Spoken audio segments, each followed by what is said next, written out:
Ok, nouvelle année, 57-86, Baruch Hashem. Et chaque année, il faut s'améliorer pour devenir meilleur, pas rester toujours les mêmes. Donc, comme on a expliqué, à la demande, on nous a demandé, et on essaye de toujours faire plaisir à nos élèves et à nos amis, de donner un peu, chaque semaine, une petite idée sur le Shabbat. Alors, j'ai acheté un livre qui s'appelle Shabbat Kodesh. Vous pouvez l'acheter. Il a été écrit par Rabbi David Abu Chatzira. Ok, le grand Rabbi David Abu Chatzira de Naharia.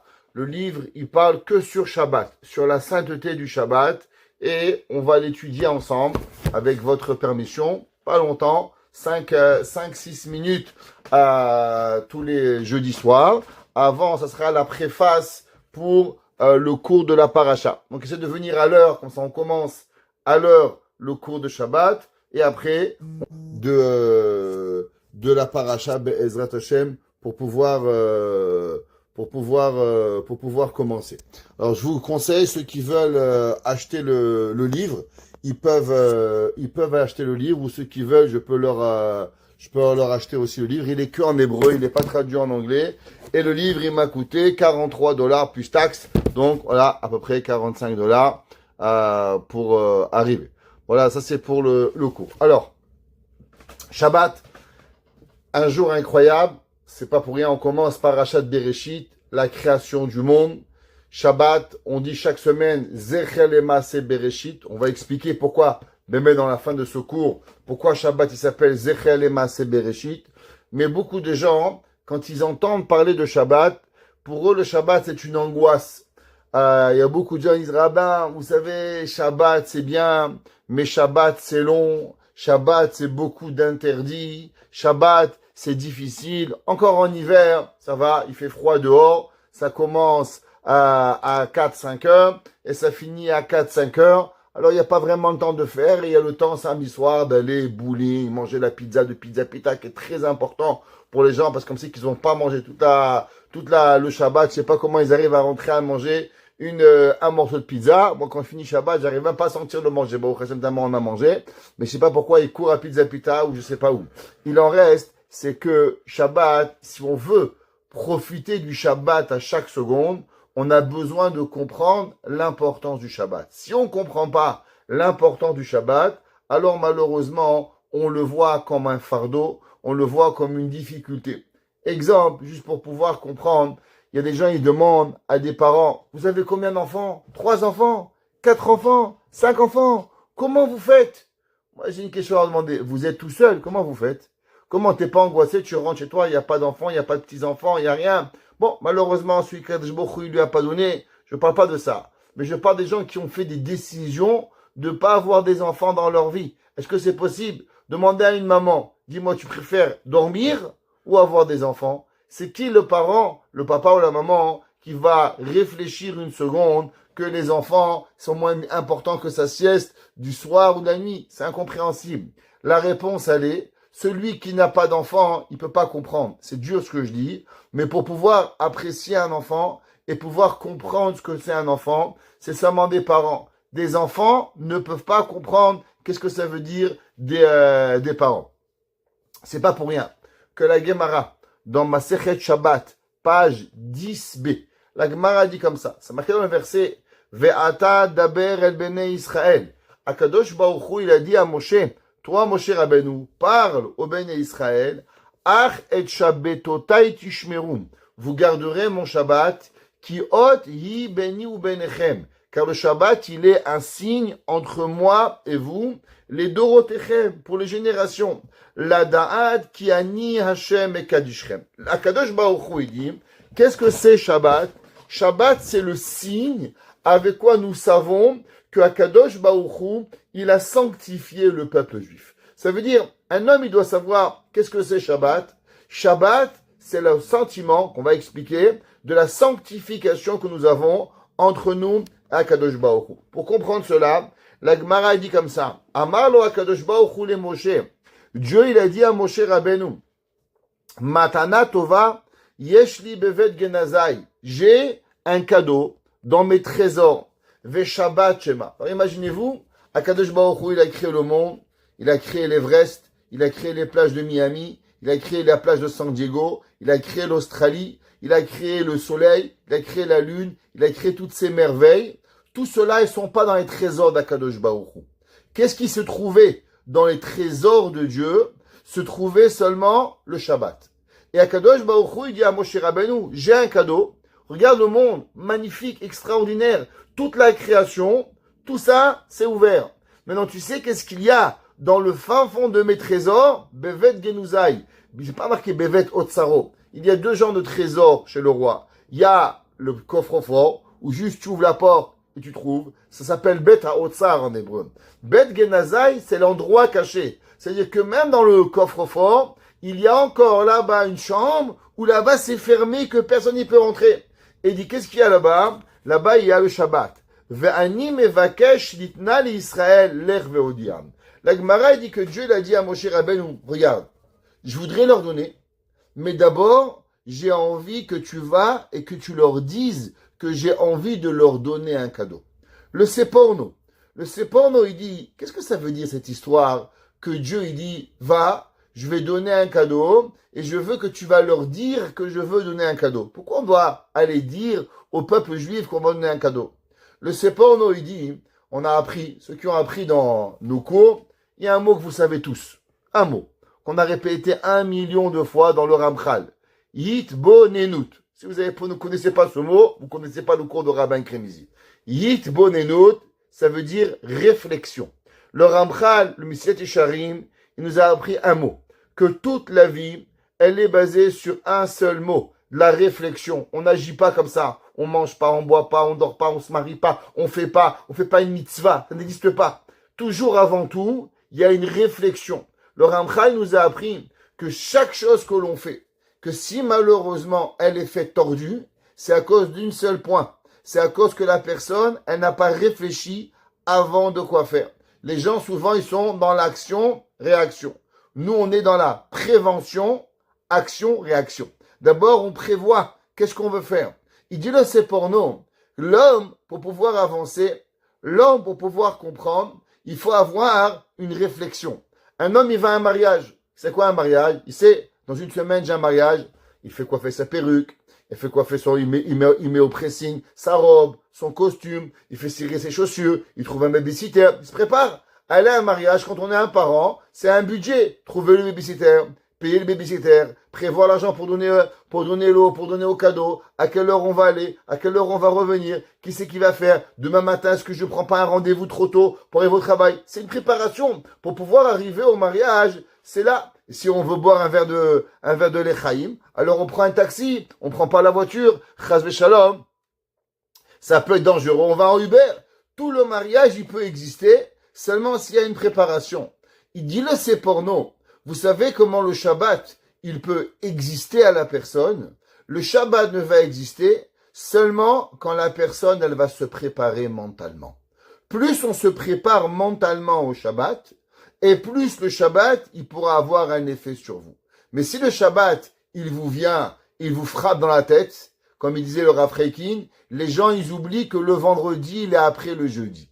Qu'est-ce que ça veut dire? Le jeudi, déjà, on commence à réfléchir. Vous savez qu'il y a dans la halakha certaines choses que nous sommes obligés de faire le jeudi. Exemple, vous savez, laver le linge, faire les machines. Quand est-ce qu'on doit faire les machines? Ezra s'offert à l'époque du deuxième temple, à la construction du deuxième temple, une des 10 décrets que Ezra s'offert, il a décrété sur le peuple juif, c'est que les femmes, elles doivent laver le linge jeudi et pas vendredi. Pourquoi? Pourquoi on a besoin d'avoir un décret? Parce qu'une personne doit se rappeler. Jeudi, après c'est vendredi. Si on veut arriver à la maison prêt pour Shabbat, alors depuis le jeudi, on doit commencer à réfléchir. On doit commencer à se préparer. Et le Shabbat, quand il vient chez nous, il va nous transformer. Il y a dans le Gemara, dans le Yerushalmi, dans des mailles. Alors, juste expliquer qu'est-ce que ça veut dire. Il y avait à l'époque du Beth Amikdash, il y avait les dîmes. Chaque juif qui avait des récoltes, on avait tous un terrain. Dans ce terrain, on avait des récoltes et on devait donner certaines dîmes. Quelles dîmes? Maaser Rishon, Maaser Sheni, Maaser Ani, Trumat Maaser. Et chacun, on devait donner à pouvoir à différentes années et à différents moments, différentes dîmes pour pouvoir y arriver. La première qu'on donnait, c'était Teruma Gedola, qui était donné au Kohen. Au Kohen, on devait donner combien? Un 40e, un 50e ou un 60e. Tout dépend comment vous étiez. Si vous étiez généreux, un 40e. Vous étiez normal, un 50e. Vous étiez radin, un 60e. Qu'est-ce que ça veut dire? Ça veut dire si vous étiez généreux, sur 100 kilos, 2,2 kilos. Vous étiez normal, 2 kilos, 1,50. Chaque 50 kilos, 1 kilo. Donc ça veut dire sur 100 kilos, vous donnez 2 kilos. Vous étiez radin, vous donnez 1,8 kilos par 100 kilos. Sur ça, on devait rajouter les maasrot, les dîmes au Lévi. Au Lévi, on donne combien? Pas un 50e, on donne 10%. Vous aviez maintenant 98 kilos, 9,8 kilos. Vous devez donner au Lévi. À part ça, il faut donner 10% à Jérusalem, ce qu'on appelle Maaser Sheni, ou bien on devait donner Maaser Ani.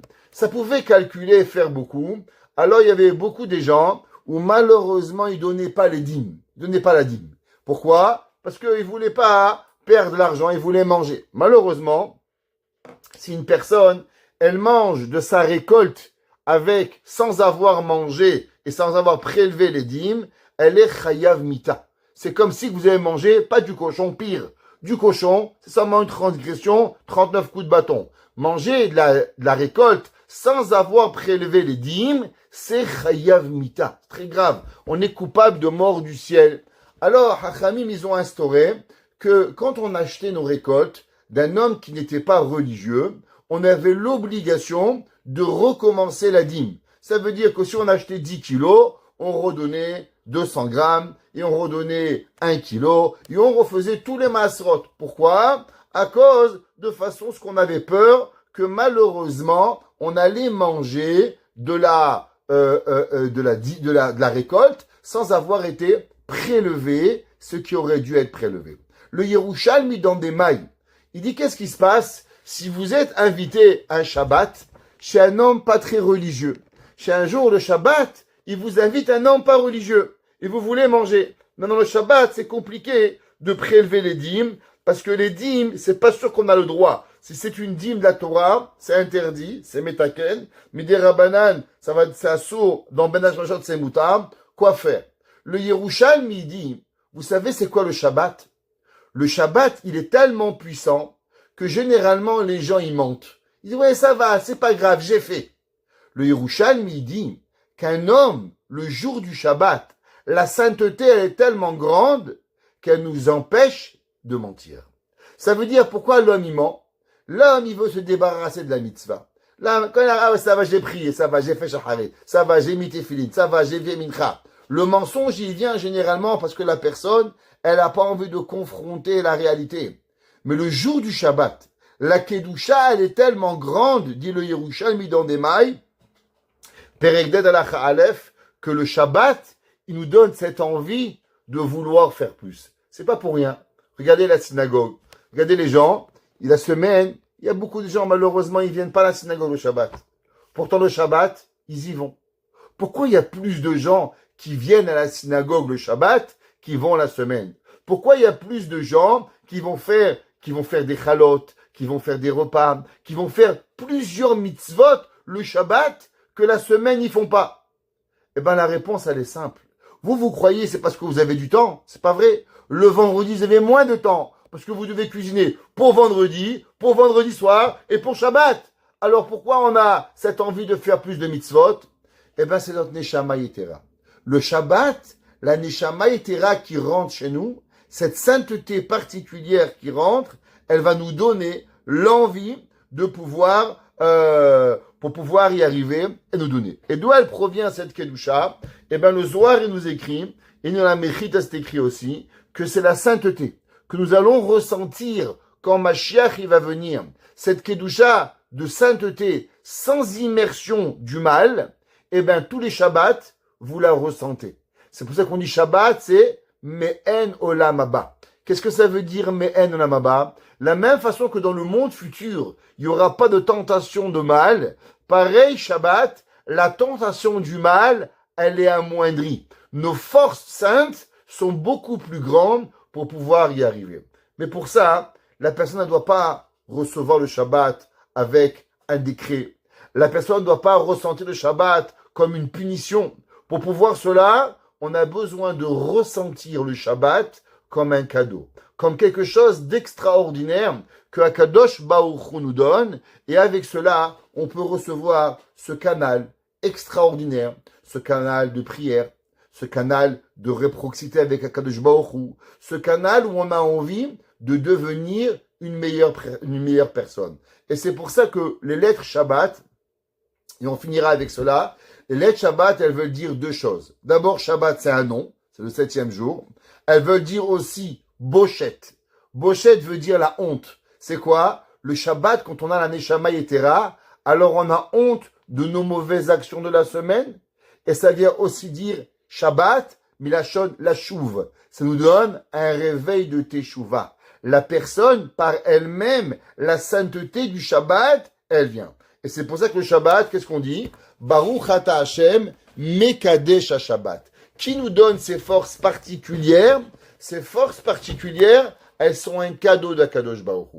Chaque Shabbat, quand vous faites le Kiddush, quand vous bénissez le Shabbat, Akadosh Baruch Hu dit Baruch ata Hashem, Mekadesh ha-Shabbat. Je te bénis. Pas comme Rabbi Jacob, je te bénis mon fils, mais Akadosh Baruch Hu nous bénit, à chacun de nous. Et cette sensation de Kedusha, ça que vous ressentez, c'est quelque chose qui ot hi benu benechem. Ça, c'est le signe que Akadosh Baruch Hu va nous sanctifier ad vitam etanam. C'est le passage qui vient et dit ki ani Hashem mekadishrem. Car c'est moi, Akadosh Baruch Hu, qui vient et qui nous bénit à chacun de nous tous les vendredis soirs jusqu'à Motzei Shabbat. Donc quand on se réveille à Shabbat, on naît à Shabbat, on va vivre le Shabbat pas comme une force, mais plutôt comme le plus beau cadeau et la proximité extraordinaire avec Akadosh Baruch Hu.